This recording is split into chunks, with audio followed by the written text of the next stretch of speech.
자, 안녕하세요, 여러분. 정치와 법 1단원 9번째 시간 기본권과 평등권입니다. 자, 오늘의 핵심 질문입니다. 오늘은 크게 두 가지의 개념만 딱 배울 건데요. 하나는 인권과 기본권을 배울 거고, 하나는 그 기본권 중에 하나인 평등권을 배울 거예요. 이번 시간부터 기본권이란 무엇인지에 대해서 선생님하고 쭉 계속 같이 배울 텐데요. 선생님이 좀 약간 사실 걱정도 되고 책임감도 좀 있습니다. 왜냐하면 지금부터 여러분이랑 같이 계속 배워 나갈 내용은 너무너무 중요한 내용이거든요. 왜 중요한 내용이냐면 여러분들 모두 갖고 있는 나의 소중한 그런 권리이면서 또 한편으로는 다른 사람의 그런 소중한 권리이기도 한 거죠. 꼭 시험을 잘 치고 이런 거를 위해서가 아니라 정말로 여러분들 삶에 있어서 항상 기억하고 절대로 까먹지 말아야 될 그런 내용을 이제 이번 시간부터 같이 배우거든요. 그러면 한번 같이 보도록 하겠습니다. 자, 일단 인권이 무엇인지에 관해서 같이 얘기를 나눠볼 거예요. 왜 인권을 얘기를 하냐면요. 헌법에는 기본권이라는 게 있다고 얘기를 했죠. 그런데 이 기본권이라는 개념이 인권으로부터 나오는 개념이기 때문입니다. 인권을 헌법적으로 좀 얘기를 해보자. 이렇게 나오는 게 기본권이거든요. 인권이라는 말은 조금 모호하고 아주 넓은 개념이기 때문에 이를 좀 헌법에서는 구체화 시켜보자 하는 게 기본권이라서 결국 기본권을 알기 위해서는 인권이 무엇인지에 관해서 얘기를 해야 할 수밖에 없습니다. 자, 그러면 인권이 무엇인지 한번 보도록 합시다. 자, 인권은 뭐냐면요. 인간이라면 누구나 누려야 될 기본적인 권리를 말을 합니다. 예외가 없다는 거죠. 인간이라면 누구나 가지고 있는 정말 기초적이고 핵심적이고 그런 소중한 권리, 누구도 침해받지 말아야 돼. 그런 권리를 인권이라고 얘기를 하는데요. 이런 인권은 누구나 누려야 될 그런 기본적인 권리잖아요. 그래서 이거는 어떤 경우에도 박탈하거나 침해해서는 안 됩니다. 반드시 어느 상황에서는 지켜져야 되는 그런 정말 기초적인 그런 권리를 인권이라고 얘기를 하는 거죠. 그래서 인권은 인간의 수많은 권리들이 있을 거 아니에요. 권리들이 많겠죠. 그런데 그 중에서 정말로 핵심적인 그런 것들을 이제 인권이라고 얘기를 하는 거죠. 자, 이런 인권이라는 개념은 왜 나오게 되었냐면요. 자, 칸트가 한 말이 있습니다. 인간을 수단이 아니라 목적으로 대하라. 자, 뭔가 멋있어 보이는 말인데 이거는 무슨 소리냐면 인간을 어떤 수단 취급하지 말라는 거죠. 말 그대로. 인간은 그 자체로 소중한 목적이 되어야 되지. 인간을 뭐 타인의 수단으로 사용하거나 아니면 인간을 어떤 다른 목적을 위해서 수단으로 쓰거나 이래서는 안 될 만한 그런 정말로 소중한 존재라고 얘기를 한 건데요. 그런데 이런 말을 했다는 건 이제 그전에는 인간이 일종의 수단처럼 쓰였다는 얘기죠. 과거에는 인간이라는 게 정말로 뭐 누구나 소중하다 이런 믿음이 없었어요. 사실 이런 믿음이 생겨난 건 최근의 일입니다. 사실 노예 제도라는 것도 100년 전, 200년 전엔 존재를 했죠.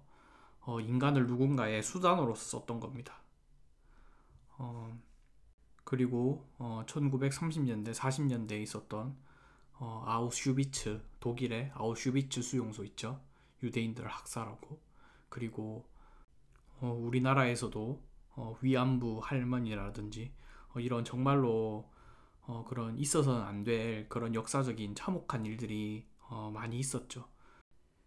이런 끔찍한 일들이 있어서는 안 된다. 인간이라면 누구나 그런 누구나 가져야 될 그런 핵심적인 권리가 있다. 이런 생각은 천부인권 사상으로부터 나왔습니다. 천부인권 사상은 뭐냐면요, 인권을 하늘이 줬다는 거죠. 이 천자가 하늘이죠. 하늘이 부여해준 그런 아주 인간의 소중한 핵심적인 권리가 있다는 믿음이 근대에 와서 생기기 시작했습니다. 하늘이 줬다는 거죠.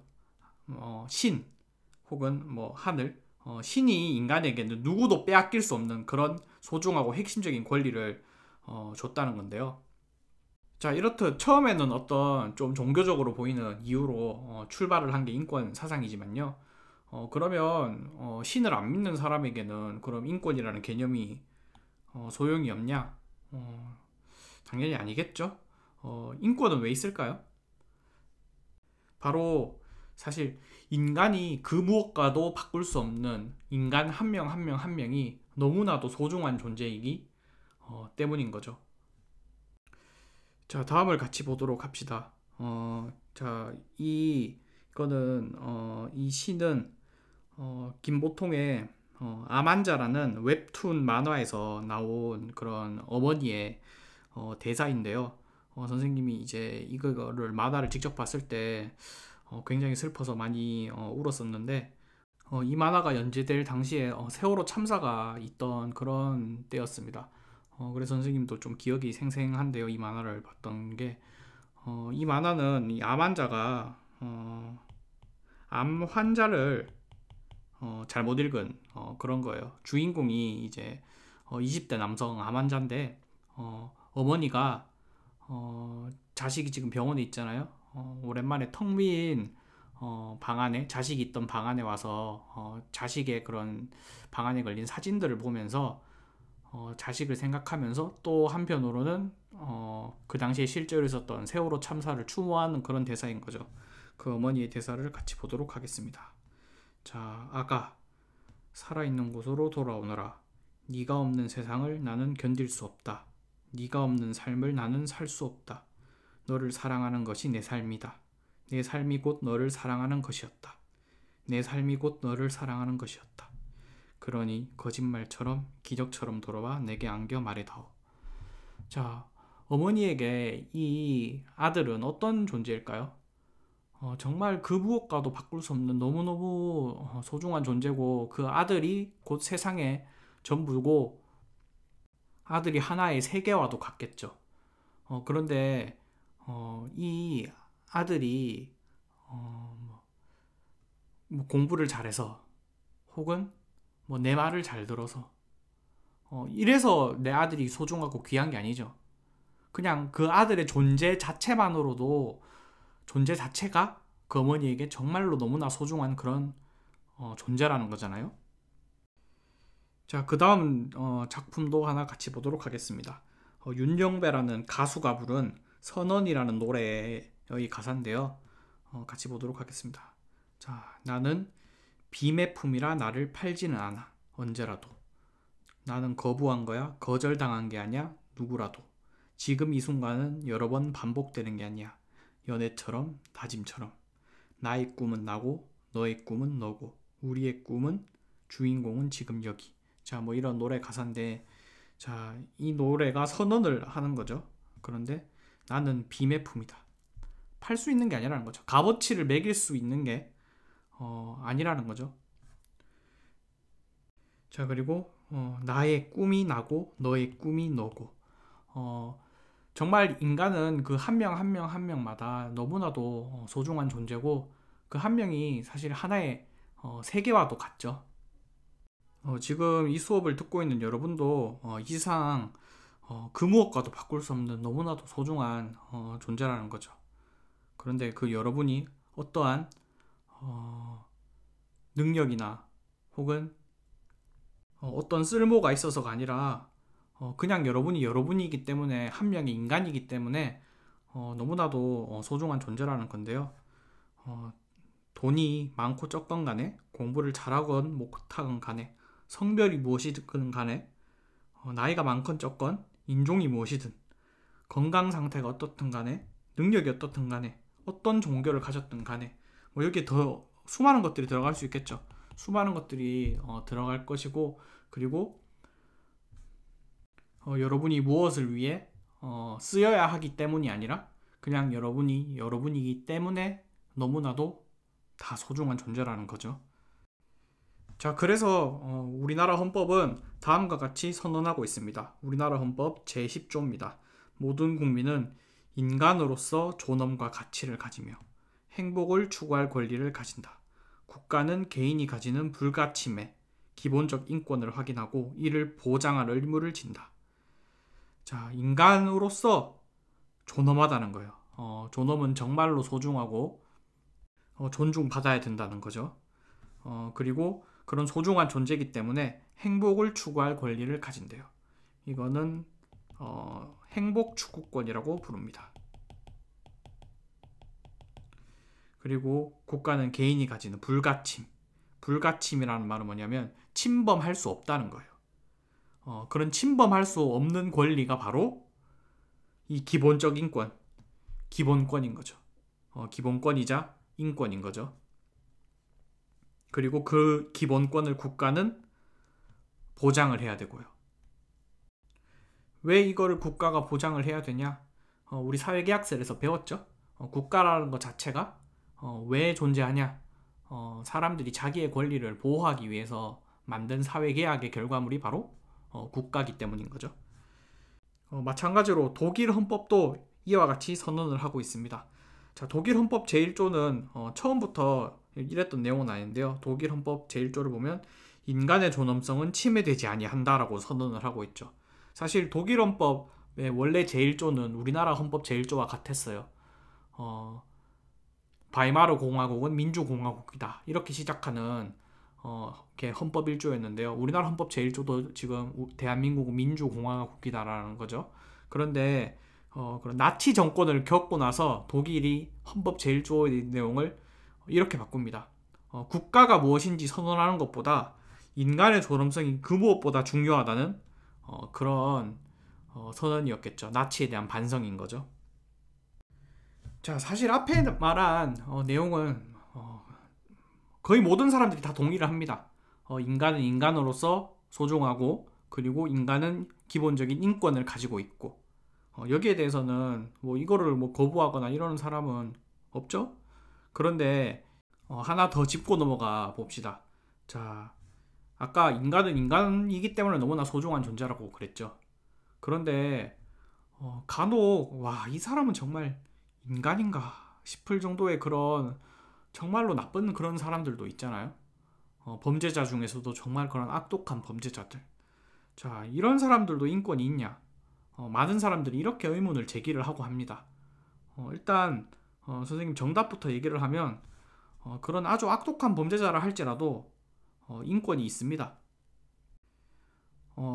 아까 선생님의 인권의 정의가 뭐라고 그랬죠? 인권. 인권은 조건이 사실 그냥 인간이면 되는 거죠. 인간이면 누구나 지니는 정말 최소한의 권리, 기본적인 권리, 이런 거를 인권이라고 그랬죠. 그래서 사실 그런 아주 악독한 범죄자라 할지라도 당연히 인권이 있고요. 이제 이 책은 이런 딜레마를 사실 얘기하는 그런 책이거든요. 그런 정말로 그런 악독한 범죄자라 할지라도 인권을 보호받아야 되는가를 얘기하는 책인데요. 자, 그럼 그런 정말 악독한 범죄자, 요즘도 뭐 뉴스에 많이 나오죠. 그런 범죄자들까지 왜 이런 인권이라는 개념을 만들어서 정말 최소한의 권리는 보장을 해주고 그러는 걸까요? 자, 왜냐하면 우리 인간은 우리 인류의 역사에서 너무나 사실 많은 실수를 저질렀기 때문입니다. 자, 아까 앞에서도 말했던 독일의 아우슈비츠 수용소 유태인들을 학살을 했죠. 그리고 오른쪽 사진은 그런 일본 제국이 우리나라를 지배했을 때 그런 만행들, 를 담고 있는 그런 사진이고요. 신사참배를 하고 갖은 국가폭력을 휘두르고 뭐 위안부 같이 그런 끔찍한 일도 행했고 그렇죠. 자, 그런데 이런 일들을 행한 사람들, 나는 나쁜 일을 하는 사람들이야, 이렇게 생각을 했을까요? 아닙니다. 이들은 그 당시에는 자기들이 정의를 위해서 이게 정의로운 일이라고 생각을 하고 행했던 사람들이 많았어요. 혹은 뭐 어쩔 수 없이, 혹은 국가를 위해서 이렇게 나는 애국자야, 이렇게 생각을 하면서 독일 사람들이나 일본 사람들이 이런 식으로 아주 악독한 일들을 했던 거죠. 반면에 유태인들은 독일 사람들한테 유태인들은 정말로 저열하고 비겁하고 나쁜 인간들이라고 생각을 했었고, 일본인들도 마찬가지로 조선인들은 게으르고 나쁘고 이런 존재라고 생각을 했던 거죠. 그래서 이들은 탄압받아야 될 마땅한 대상이라고 생각을 했던 겁니다. 자, 그런데 만약에 사람들한테 그런 인권이라는 개념이 자리 잡고 있었다면 이런 일들을 할 수 있었을까요? 아무리 나빠 보이고 못돼 보이는 사람들이라도 고문을 하거나 사상을 강요하거나 이래서는 안 돼. 이런 믿음 자체가 없었던 거죠. 자, 그리고 우리나라에서도 마찬가지였습니다. 자, 이 사진은 보면 뭔가 재판을 받고 있는 것 같아요. 2002년 의문사 진상규명위원회는 인혁당 사건이 중앙정보부에 의해 조작됐다고 결론을 내리고 사법부에 재심을 공고했다. 이 재심은 정말로 재판에 중대한 결함이 있었을 때 다시 재판을 하는 걸 재심이라고 그러는데요. 이 재심 결과 이들은 다 무죄를 선고를 받았습니다. 이 재판받고 있는 사람들은 그 당시에 북한의 간첩이라고 여겨져서 재판을 다 받았어요. 그런데 사실 간첩이 아니었던 거죠. 자, 그래서 재심 결과 무죄를 받았는데요. 사실 이거는 재판으로서만 의미가 있습니다. 왜냐하면 이분들은 전부 다 사형당했거든요. 이들은 그 당시에는 국가를 전복하려는 그런 간첩이다, 이런 누명을 쓰고, 와, 이 사람 정말 나쁜 사람들이다, 간첩이다, 없애야 돼, 이러면서 생각을 했던 사람들이지만, 사실은 알고 보니 전부 그냥 간첩이 아니었던 거죠. 국가에 의해서 조작된 그런 사건이었습니다. 자, 그래서 선생님은 이렇게 말을 하고 싶어요. 인권은 정말로 최소한의 안전장치라고요. 국가 권력이 범죄자를 처벌을 하고 범죄자가 벌을 받고 이런 건 너무나 당연하고 정의로운 그런 절차죠.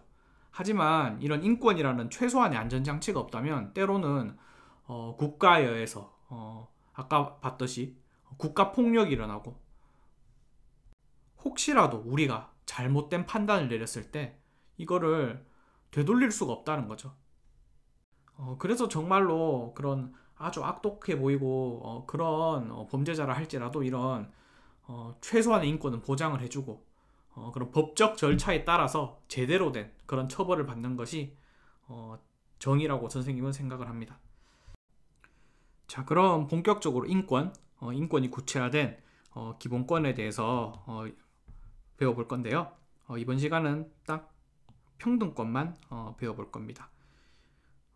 행복추구권이라는 게 아까 앞에 있다고 얘기를 했죠. 행복추구권은 말 그대로 사람이라면 누구나 행복을 추구할 수 있다, 이런 권리인데요. 좀 모호하고 이 나머지 것들을 다 포함할 수 있는 그런 개념이라서 구체적으로 얘기할 건 별로 없고요. 이 5가지의 기본권은 다 좀 구체적인 그런 기본권들입니다. 그럼 그중 평등권부터 얘기를 해보도록 하겠습니다.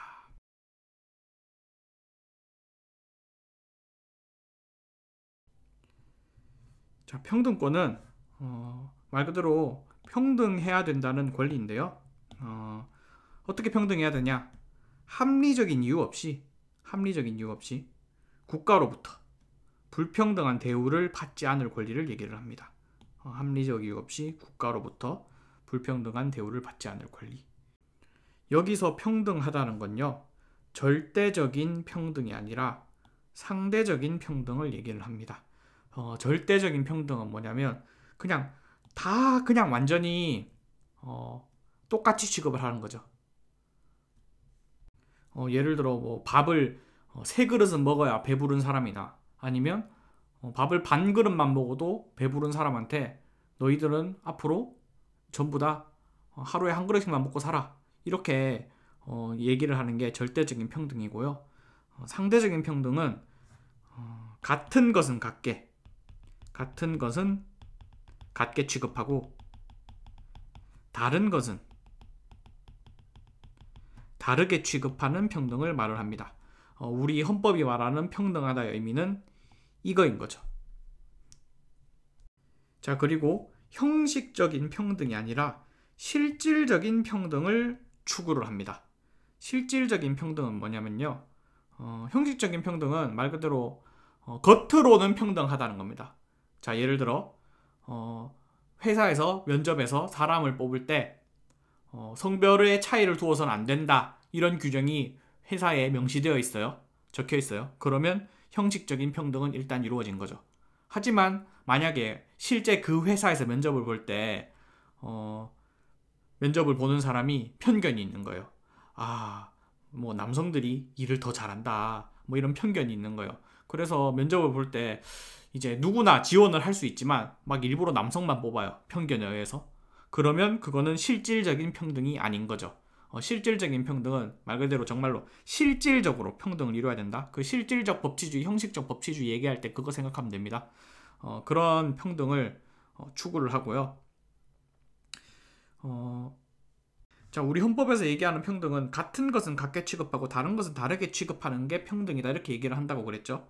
그러면 합리적인 이유로 다르게 취급하는 건 어떨까요? 이거는 당연히 됩니다. 자, 예를 들어 공무원 시험을 보는데 직무 능력을 평가하는 그런 공무원 시험의 성적을 가지고 성적이 높은 사람을 먼저 뽑겠다. 그거는 성적으로 다르게 취급을 하는 거죠. 하지만 합리적인 이유라면 괜찮다는 거죠. 그게 직무 능력과 상관된 거라면. 하지만 예를 들어 공무원 시험을 뽑는데 달리기 능력으로 달리기를 더 잘하는 사람을 뽑겠다. 이거는 합리적인 이유가 아닌 거죠. 달리기랑 공무원은 상관이 없으니까요. 이런 식으로 합리적인 이유로 다르게 취급하는 건 괜찮고 합리적인 이유가 아니라면 그것은 차별이다. 이렇게 얘기를 하고 있고요. 그리고 적극적 조치는 허용을 합니다. 이 적극적 조치라는 건 뭐냐면요. 오랫동안 차별을 받아온 소수자 집단에게 인센티브를 주는 겁니다. 그러니까 유리한 어떤 조치를 취해준다는 건데요. 유리하게 조치를 취해준다는 건데, 자, 예를 들어 대학교에서 농어촌 전형이라는 게 있죠. 농어촌 학생들만 지원할 수 있는 전형. 이런 게 적극적 조치의 대표적인 예시입니다. 자, 오랫동안 우리나라는 좀 지역 불균형적인 발전이 이어져 왔죠. 좀 도심 중심적으로 발전이 되고 농어촌은 상대적으로 이 경제개발 과정에서 많이 소외를 당했어요. 그렇기 때문에 교육 여건도 굉장한 차이가 나죠. 선생님도 시골에서 근무하는 그런 친구 교사가 있는데 얘기를 들어보면 정말로 이런 아직까지도 도시와 농어촌의 격차가 심각하거든요. 그런 이제 집단에게 더 유리한 조치를 취해주는 거는 차별이 아니라는 거죠. 뭐 예를 들어 장애인 고용 할당제, 여성 고용 할당제 이런 게 적극적 조치의 대표적인 예시에 들어갑니다. 자, 그럼 평등권의 여러 가지 사례들을 보도록 하겠습니다. 자, 미국의 사례인데요. 미국에는 이제 옛날에 이런 지역이 굉장히 많았습니다. 화이트 온리, 백인만 출입 가능 이런 뭐 지역이나 혹은 버스 안에서 백인 좌석, 흑인 좌석을 따로 나눠 놓는다거나, 자, 평등권을 당연히 위배하는 그런 사례라고 할 수가 있죠. 자, 또 우리나라의 대표적인 사례를 보도록 합시다. 자, 우리나라에 이제 90년대까지 있었던 그런 제도인데요. 호주제라는 게 있었습니다. 이 호주제는 뭐냐면 그런 말 들어본 적 있어요? 너 호적에서 파벌있다. 지금은 가족관계 등록부지만 옛날에는 호적이라고 불렀는데요. 그 호적의 주인, 그러니까 가장 같은 존재죠. 그런 호족의 주인인 호주는 옛날에는 남성만 될 수 있었습니다. 자, 그런데 이거는 불합리한 차별이라는 거죠. 그래서 이 헌법재판소가 판결을 내려서 이거는 헌법의 평등권에 위배된다. 그래서 호주제가 폐지가 되고 지금은 가족관계 등록부로 바뀌었죠. 자, 그리고 여러분 이건 뭐죠? 저상버스인데요. 아까 평등권은 같은 것은 같게 다른 것은 다르게 취급을 해야 된다고 얘기를 하는 거라고 그랬죠. 그리고 정말 실질적인 평등이 이루어져야 된다고 했고요. 만약에 이 저상버스가 버스 운영할 때 너무 적게 운영되거나 아니면 아예 운영되지 않아요. 그러면 이것은 평등권을 위반하는 조치라고 할 수 있습니다. 왜냐하면 저상버스를 이용해야만 버스를 혼자서 탈 수 있는 장애인들은 만약에 저상버스가 없다면 너는 대중교통을 이용하지 마 이렇게 얘기하는 거랑 똑같죠. 그렇기 때문에 모두가 대중교통을 평등하게 이용할 수 있도록 이런 저상버스 같은 게 반드시 있어야 되는 거죠. 같은 것은 같게 돼야 되고 다른 것은 다르게 되어야 됩니다.